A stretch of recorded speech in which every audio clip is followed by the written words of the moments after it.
All right, good afternoon, everybody. I'm Nate Eaton here in the EastIdahoNews.com newsroom. Some developments this afternoon in the case of Dylan Rounds somewhat.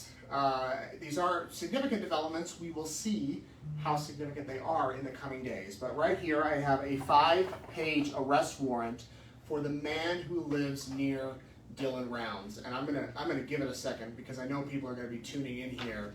So let me give you some background. If you're just tuning in, this is Dylan Rounds. 19-year-old, went to Rigby High School here in eastern Idaho. He moved to Utah a few years ago to begin farming on this dry farm. You can see this is his farm here. Very rural area near the Utah-Nevada border. Dylan last spoke with his mother on May 26th, right before Memorial Day. It was a Saturday. He was worried about getting the grain truck under shelter because it was starting to rain, and he didn't want the rain to ruin his grain. And so he told his grandma, I gotta get the grain truck in, I'll talk with you later. No one has heard from him since. That was a Saturday. His family went out a few days later and everything was eerie. His truck was still there, his pickup truck. His camper was still there. Right here is where he was staying. There was his truck. Obviously his tractor was there, and there was no sign of Dylan. Since then, multiple searches have been done. This is in the middle of nowhere. Closest town is about 30 miles away in Nevada, over the border, Montello, Nevada. And since then, several people in the area have been interviewed. Now, the Box Elder County Sheriff's Office is leading the investigation. The FBI is also involved. And it is the FBI that filed this arrest warrant just yesterday. And I want to make it clear that they are not connecting this person directly to Dylan's disappearance. But here's what happened. The FBI went out there, actually the Box Elder County Sheriff's Office went out to the farm and began interviewing people, including a man named James Brenner. Brenner is 59 years old and was apparently squatting in a trailer about 5 miles from Dylan's property. He was squatting in a trailer. He did agree to speak with investigators, and what happened was on the 16th of June, so just a few days ago, they went and spoke and served a warrant on Brenner's trailer.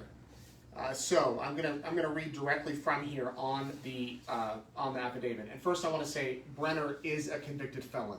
He has served time in prison. I believe it was 33 months in prison for possessing a firearm as a felon.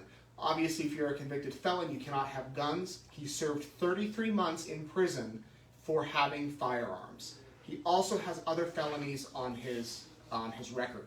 So the police spoke with Brenner, or Brenner lives about 5 miles from Dylan's property. On the 11th of June, Box Elder County Sheriff's asked that the FBI come and join the case. On the 16th, they searched Brenner's trailer. They found ball ammunition, ignition caps, black powder, speed loads, all related to muzzle loading. Those were photographed in the trailer. They were not seized at the time. There were no muzzle loader firearms located in the trailer at the time. That happened on June 16th. So the police go over, they search the trailer, they find a bunch of guns and ammunition, they don't take it. 4 days later, all according to the arrest warrant, on June 20th, a friend of Brenner's, who goes by the initials DH in these records, in these documents, DH was interviewed by the FBI and the Sheriff's Office. During that interview, DH told the police that after Dylan disappeared, and after Brenner originally spoke with the police back on June 7th, Brenner brought 3 black powder guns over to DH's house and asked him to, quote, safekeep them.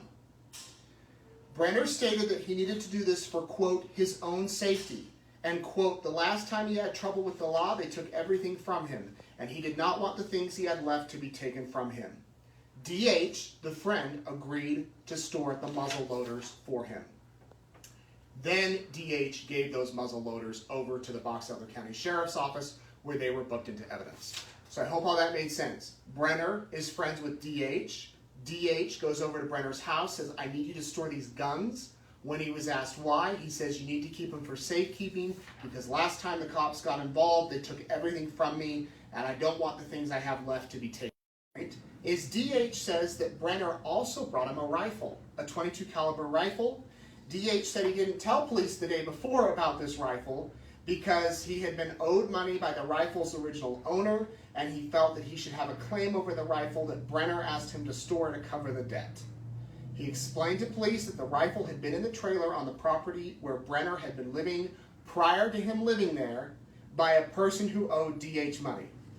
A little convoluted there, but basically DH was owed money by the person who owned the trailer before Brenner moved in.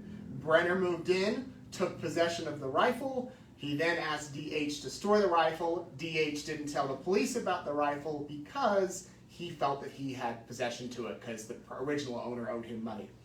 DH turned that rifle over to the FBI. It was loaded with 5 rounds of .22 caliber ammunition.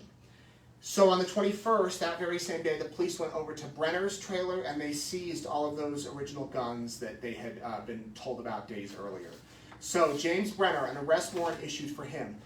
Police are very clear in here to not connect him to Dylan's disappearance, but it is interesting to note that one of Dylan's neighbors, that an arrest warrant has been issued, that he is a felon, that he had all of these weapons in his possession. He was asking his friends to store the weapons because he was worried that the police were going to come and take them. That is the new news today. We're going to have a full story just a second on east.idahonews.com. You can read through it.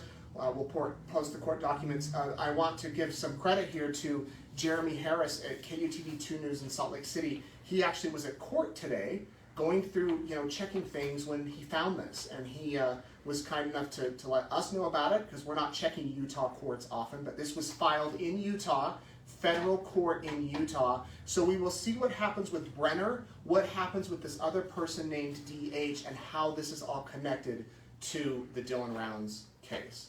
I hope you followed all that. Kayla, do we have any questions? Doesn't really look like it. Okay, no worries. We're going to stay on top of this. Thanks for following us. You can get all the previous coverage on Dylan Rounds on east.idahonews.com.